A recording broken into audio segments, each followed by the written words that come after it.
Use a modified circular motion, always coming back to the leading edge, then pushing the puddle out to the sides. Set the amperage high enough so the puddle spreads out and travel fast enough to stay ahead of the molten filler metal.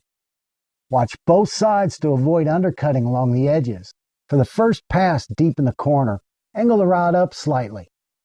Pay attention to the arc gap, following the base metals into the corner and along the sides. This is very subtle. It's just a little movement into the corner as you're coming across, but jamming the rod into the sides cools the weld down, and long arcing across the center creates more heat. Maintain that arc gap. As soon as the puddle flows out to the side, move into the corner and across to the other side. Let the puddle flow out and move back.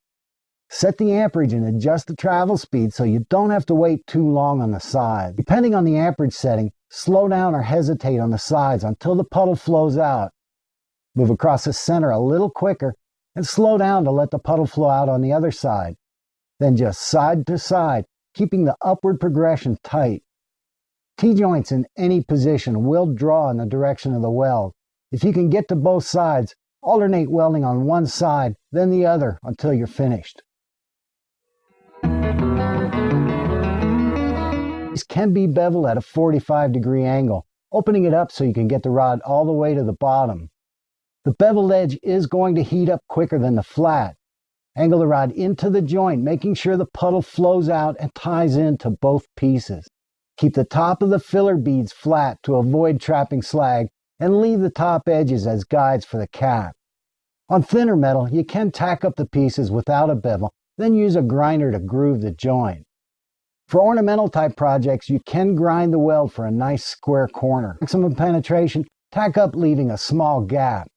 This type of fit up requires less metal preparation, and for ornamental type work, the weld can be polished for a more rounded corner or ground flat for a beveled corner. In the horizontal position, angle the rod into the corner, fairly perpendicular to the weld, and maintain a uniform arc gap. When both pieces are the same thickness, they should heat up evenly and relatively quick. With 70/18, adjust your travel speed so the puddle flows out to the top and bottom edges, but move fast enough to keep the weld deposit from sagging. Run the first one, fusing the corner and out to the bottom edge. Use the second pass to fill in the top. On thicker metal, plan the weld, leaving a little of the corners for the final series of passes. The outside edges are going to melt fast, so try using a smaller diameter rod for better control. Pay attention to the arc gap, following the base metals into the corner and along the sides. Keep moving. You won't have to hesitate at all on the outside edges.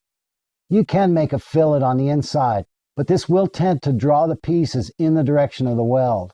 Whenever possible, always try to make the outside weld first.